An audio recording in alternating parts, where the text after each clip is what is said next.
ओम सर्वमंगलमांगल्ये शिवे सर्वार्थ साधिके शरण्ये त्र्यंबके गौरी नारायणि नमोस्तुते।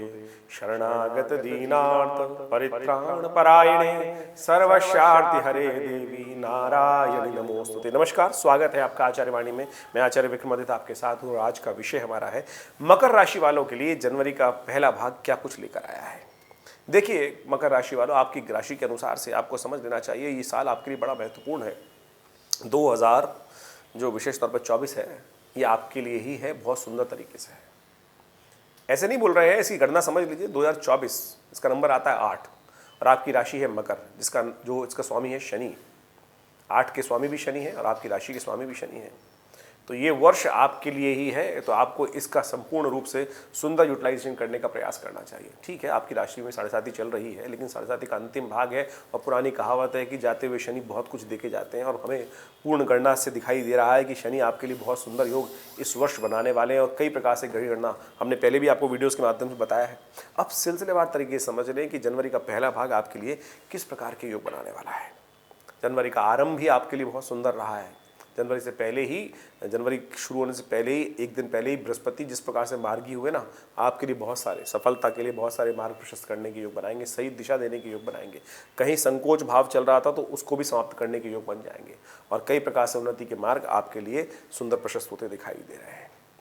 जनवरी में कई ग्रहों का परिवर्तन होने का योग बन रहा है। सूर्य भी परिवर्तन की तरफ जाएंगे, बुध भी परिवर्तन की तरफ जा रहे हैं और मंगल भी परिवर्तन की तरफ जा रहे हैं। कई ग्रह परिवर्तन के योग बन रहे हैं। जनवरी के आरंभ काल की बात करें तो सबसे बड़ा परिवर्तन ये है कि बुध ग्रह पहले मार्गी होंगे और फिर परिवर्तन का योग बनाएंगे और ये बुध ग्रह का परिवर्तन आपके लिए बहुत खास रहने वाला है। थोड़ा ध्यान रखते हुए कार्य करने की ज़रूरत है। सिलसिलेवार तरीके से समझ लें। जो लोग शेयर मार्केट में काम कर रहे हैं, ऐसे में ग्रह दिखा रहे हैं कि मार्केट बहुत तेज़ी से आगे बढ़ता दिखाई दे रहा है। तेज़ी जब चल रही होती है तो सावधानी के साथ गाड़ी चलाने का प्रयास करना चाहिए। हल्का सा आलस्य, हल्की सी गलती कहीं ना कहीं से ट्रैक से कहीं ना कहीं भटका सकती है। ऐसे में ग्रह गणना दिखा रही है कि विशेष तौर पर जो चांदी के संबंध में काम करेंगे उनके लिए कुछ बढ़त बढ़त दिखाई दे रही है, लेकिन जो गेहूं के संबंध में, चने के संबंध में और मिर्च के संबंध में और बहुत सारी घी, तेल इत्यादि के संबंध में काम कर रहे हैं, उनको काफ़ी ज़्यादा तेज़ी देखने को मिल सकती है। तो आपके भाग्य में क्या लिखा हुआ है, सिलसिलेवार तरीके से समझें। क्या रहेगा ग्रहों का योग। 3 जनवरी का यदि हम बात करें तो उस दिन ग्रहों का योग दिखाता है कि बुधवार का अवसर, पौष का महीना चल रहा है, कृष्ण पक्ष विद्यमान है, सप्तमी तिथि है और ग्रह आपके राशि के अनुसार से बड़े सुंदर योग बन रहे हैं। धर्म में आपकी आस्था जागती दिखाई देगी, धर्म में निष्ठा रहेगी, धर्मयुक्त कार्य करते दिखाई दे रहे हैं। साथ साथ सर्वार्थ सिद्ध योग भी विद्यमान है, जो करीब शाम को दोपहर को 2:46 से लेकर रात्रि में रहेगा। तो नए कार्य आरंभ करने के लिए ये सुंदर मुहूर्त है।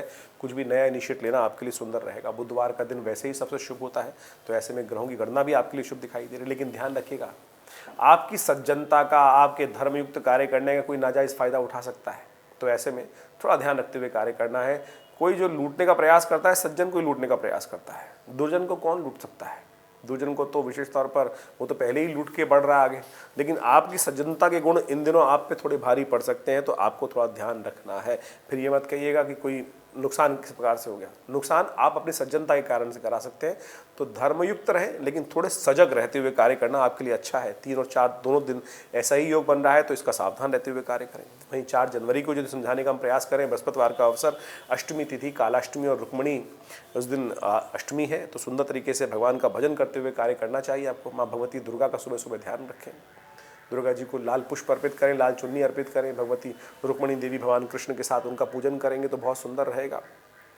कहा जाता है भगवती का ही स्वरूप है समस्त प्रकार से निधियों को देने वाली है रमा, भगवती का ही स्वरूप है। तो ऐसे में माँ भगवती के निमित्त थोड़ा पूजन कर लें, थोड़ा हलवे का भोग लगा लें भगवती को, तो कल्याण हो का योग बनेगा। ग्रह योग आपके अनुकूल है, सुंदर तरीके से लाभ के योग बन रहे हैं, धर्मयुक्त कार्य करते दिखाई दे रहे हैं और उसमें आगे बढ़ेंगे तो बहुत सुंदर रहेगा आपके लिए। 5 जनवरी की यदि हम बात करें तो उस दिन शुक्रवार का अवसर, नवमी तिथि और आपकी राशि में बन गया है गजकेसरी योग।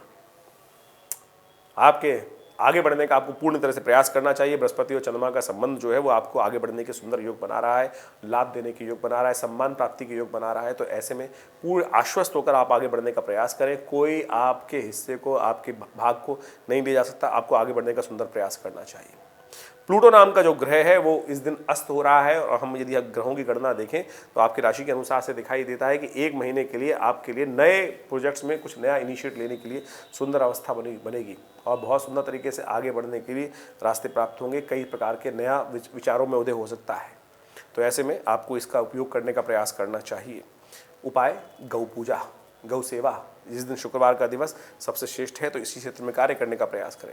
6 जनवरी के दिन शनिवार का अवसर है और साथ साथ दशमी तिथि पड़ रही है। शनिवार के साथ साथ इस दिन सर्वार्थ सिद्धि योग भी विद्यमान है, लेकिन दोपहर को करीब 12 सवा 12 तक रहेगा, सुबह 7 बजे से लेकर। तो इस समय में नया मुहूर्त, नया कार्य करना आपके लिए श्रेष्ठ हो सकता है, उसमें सफलता प्राप्त करने के योग बन सकते हैं। लेकिन सवा 12 बजे के बाद से लेकर रात्रि के 12 बजे तक भद्रा विद्यमान हो जाएगी। तो यानी सुबह का समय तो आगे बढ़ने के लिए ठीक है, नए कार्य को आरंभ करने के लिए ठीक है, लेकिन दोपहर के सवा 12 के बाद भद्रा विद्यमान होने के कारण से नए प्रोजेक्ट, नए कार्यों में हाथ डालने से बचना चाहिए आपको, उसमें बाद में विघ्न उपस्थित हो सकते हैं।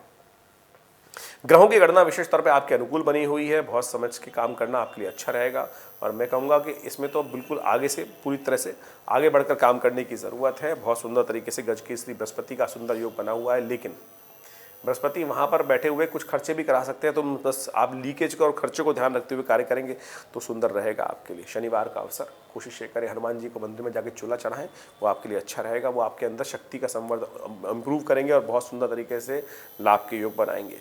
7 जनवरी को ग्रह गणना दिखाती है कि रविवार का दिवस एकादशी, सफला एकादशी का योग बन रहा है, और ये सफला एकादशी बड़ी सुंदर रहती है।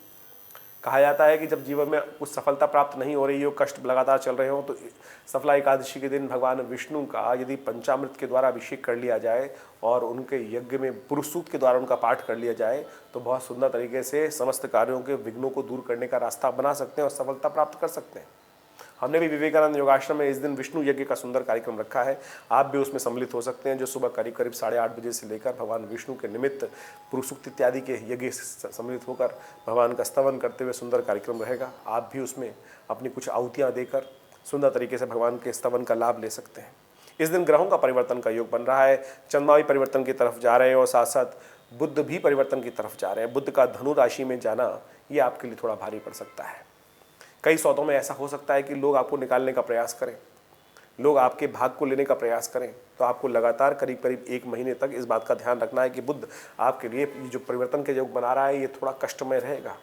ऐसे में कन्या पूजन सबसे श्रेष्ठ है, और जहाँ कहीं गरीब कोई जरूरतमंद कन्या की शादी हो रही हो तो अपना सहयोग उसमें प्रदान करने का प्रयास करें। ये उपाय करने से आपके लिए लाभ के योग बन सकते हैं, कष्ट दूर करने के योग बन सकते हैं। 8 जनवरी को ग्रहों का योग दिखाता है कि उस दिन सोमवार का अवसर और विशेष तौर पर द्वादशी तिथि है, सर्वार्थ सिद्धि योग विद्यमान है, जो सुबह 7:19 से लेकर रात्रि में करीब करीब 9 बजे तक रहेगा। नए कार्य आरंभ करने के लिए दिन अच्छा दिखाई देता है। ग्रह गणना विशेष तौर पर दिखा रही है कि आपके लिए थोड़े खर्चों की स्थिति बन सकती है, लेकिन फिर भी लाभ की स्थिति अच्छी है। ऐसे में संत महात्माओं का पूजन करना, उनका आशीर्वाद लेना आपके लिए अच्छा रहेगा, लेकिन फक्कड़ किस्म के लोगों से दूर रहने का आपको प्रयास करना चाहिए, जिनका ना ठौर ना ठिकाना। ऐसे लोग आकर आपको नुकसान देने के योग बना सकते हैं, तो उनसे बचते हुए कार्य करने की ज़रूरत है आपको। सोमवार का अवसर है, सुबह सुबह शिव का ध्यान करें, त्र्यंबकम मंत्र का जप करें, शिव का अभिषेक करें, दूध का दान करें, आपके लिए अच्छे योग बनेंगे। 9 जनवरी और 10 जनवरी को ग्रहों की गणना विशेष तौर पे आपको समझ लेनी चाहिए। आपके लिए ग्रह गणना विशेष तौर पे जो दिखा रही है, उस दिन मूल ज्येष्ठा और मूल नक्षत्र 2 नक्षत्र विद्यमान रहेंगे। तो जो जातक जन्म लेंगे, जिनके घरों में नई संतति, नया बच्चा जन्म ले रहा है, उनके लिए उन बच्चों की मूल शांति करनी परम आवश्यक है। ध्यान रखना चाहिए, कई बार क्या होता है कि माँ बाप भूल जाते हैं और फिर बच्चों के जीवन में कई प्रकार के अप्रत्यक्ष कष्ट आने के जीवन में योग बनते हैं। शास्त्र के दृष्टिकोण से हमने देखा है कि ग्रह बिल्कुल ठीक चल रहे हैं, लेकिन जब हमने पूछा कि भैया मूल शांति कराई थी, तो उसने कहा नहीं कराई थी, और जब मूल शांति कराई तो फिर एकदम कष्ट से निवृत्ति का रास्ता बन जाता है। तो बाल्यकाल में ही 27 दिन तक, जिस दिन बच्चा जन्म ले उस दिन से लेकर 27 दिन तक 1,000 मंत्र का जप नित्य प्रति कर कर आपको वो कार्य अवश्य कराना चाहिए। इस शास्त्र में शोध का परिणाम है, मंत्र विज्ञान का चमत्कार है, इसका अवश्य आश्रय लेने का प्रयास करना चाहिए। 9 जनवरी को ग्रहों की गणना विशेष तौर पर दिखा रही है कि ये कई प्रकार से सुंदर कार्यक्रम रहेगा। भौम प्रदोष का योग बन रहा है इस दिन, और ऋण मुक्ति के लिए ये सबसे श्रेष्ठ योग बनता है। ऋण मुक्ति कहा जाता है कि जब ऋण परेशान करता है तो नई रास्ता बन रहा हो, तो भगवान की शरणागति जो प्राप्त कर लेता है उनको समस्त प्रकार के निधियों के योग बन जाते हैं, और उस दिन सुंदरकांड का सबसे सुंदर लाभ मिलता है। विभीषण का एक विशेष इसके अंदर स्तवन किया जाता है, जिस प्रकार से विभीषण ने भगवान राम की शरणागति दी थी, तो उसी प्रकार से भगवान ने समस्त प्रकार की संतति, समस्त प्रकार की निधि, समस्त प्रकार के राज्यों को संकोच समस्त बड़े आसानी से विभीषण को दे दिया था।